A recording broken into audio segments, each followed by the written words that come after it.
well over 2 years ago, I had a need. And this need was the need to shoot something for one of my videos from the top down. Having watched this spirited man's video, I knew exactly what I had to do. I gathered the materials and built my own homemade overhead shooting rig. Later, about 9 months ago, I had another need. And this need was to improve the quality of my top-down shot. I took the old rig apart, painstakingly, and reconstructed it with more height, more width, and more precision. And now, 9 months later, I have yet another need. The rig I had been working with was just, my intention when making it was to be more precise, and it didn't really work out, and so it was kind of crooked, and it was kind of heavy, kind of a pain, just not ideal to work with. Many months ago, I watched a video by another fellow maker, a fellow creative person and spirited man. A video wherein he erected an overhead shooting type rig out of PVC pipe. I thought this was a really clever idea, but I wanted to make it different. I wanted to make my own version, because obviously for my own circumstances, it needs to be different. So fast forward back to today, this need that I have is one that can be filled perfectly by an overhead rig overhaul. So in the previous weeks, I have been concocting my own design for a PVC pipe overhead shooting rig.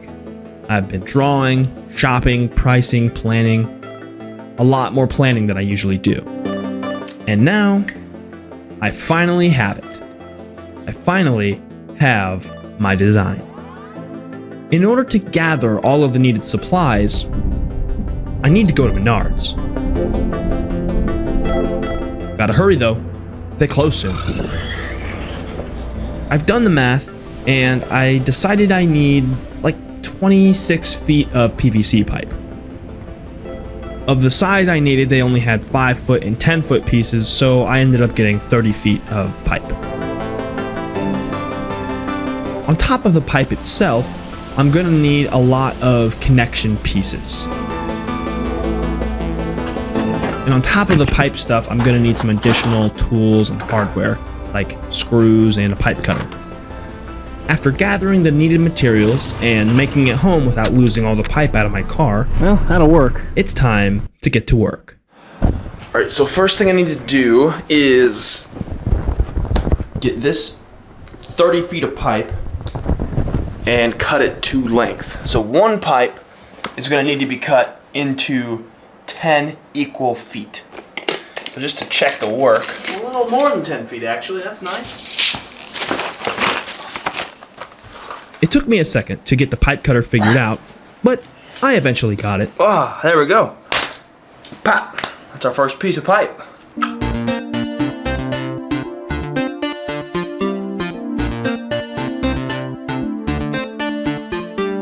They're not all perfect, but I think they're close enough. Now, for the top, and really for the whole build, its assembly is pretty much straightforward. We just need to connect all the pieces. Ah, well, that ain't going anywhere. I need a hammer. Okay, I have a hammer. Here we go. Looks good. It's strong. The board that exists, this one right here, already on the existing rig, that has the mount on it already. I'm literally just going to take that off and then attach it like that. If it doesn't make sense now, I don't blame you. Just wait and see. At this point, I realized I had made an error in my plan. So as I'm putting together this other piece, I'm realizing that I don't really need to remeasure, because the way I had it planned was that I would do 6 inches of pipe between each of these T's, and then on the front side I would do 12 inches of pipe between each T. I assumed that along with each fitting, they would wind up being the same length. Well, that was not the case. I failed to consider that on the side that has the 12-inch segments, I would have 2 fewer fittings than on the side with the 6-inch segments. And as a result of that, I would have 2 legs that aren't the same length. And with that, I needed to remeasure. Okay, so I've made the measurements 14 inches per. That's accounting for an inch that goes into this, and then an inch that goes into the middle one. That feels right. A big rule that I tend to neglect is measure twice, cut once. I've measured about 4 times. So, 'cause I want to make sure this is good. We are making some really good progress. I'm happy with that. Got the pieces cut for this 4th leg. Once this is in, it's gonna be able to stand up on its own. Oh yeah. That's nice, and especially when I get the cross beams on the back, this will be really good. And one of the points of measuring it the way that I did was so that it would fit just so on the desk. Admittedly, it's a little imperfect, but that's not what we're after. It turned out I had been slightly off enough on my measurements to the point that the rig was slightly crooked and slightly wobbly. Nothing that a little sugar packet couldn't fix. Now, all I need to do is get the last bit of pipe cut up and construct the support for the back side. Towards the end of establishing the rear supports, I came upon yet another mismeasuring problem. So we got a bit of a mistake. So what happened is these 2 middle pieces, I cut them too short. Didn't think about it. However, I think it's still gonna work out because instead of them being all the way down into that T, I've got them about halfway a piece because really it's only about an inch off. So it's all still connected. These are just cut a wee bit too short. Now it's time to get the actual camera attachment put on the tippy top, which the next step, and sort of the phase 2 of this build, is to deconstruct the original wooden overhead shooting rig to harvest the piece that I need to mount my camera to the new rig. In this footage, I'm measuring and trying to line up the camera mount to the PVC rig in order to get it attached. Because the pipes are round, I wanted to make sure I got it as close to the center, that way it was maximum connectivity. I will be attaching it with these 2.5-inch pan head sheet metal screws. For this build, I only actually needed 4 screws, and so it worked out perfectly that the only pack size they had of this size screw was a 4-pack. And once I got the rig fully assembled, it was finally time to give it a test. Okay, so this is the shot.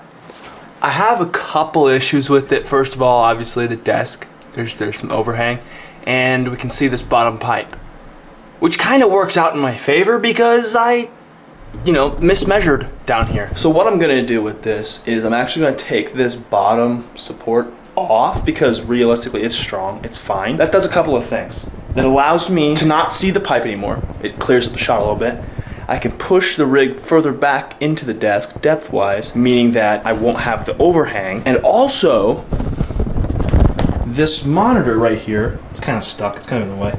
Without this beam here, I could push it further and I could still access and see the monitor with this thing up. All right, let's take a look at this new shot in 3, 2, 1. All right, so this is the new shot. We have a lot more width. So the frame ends here, and there's probably an extra 8 inches on either side. Took this bottom support beam out. It's still strong, and you don't see it, obviously. It's kind of big.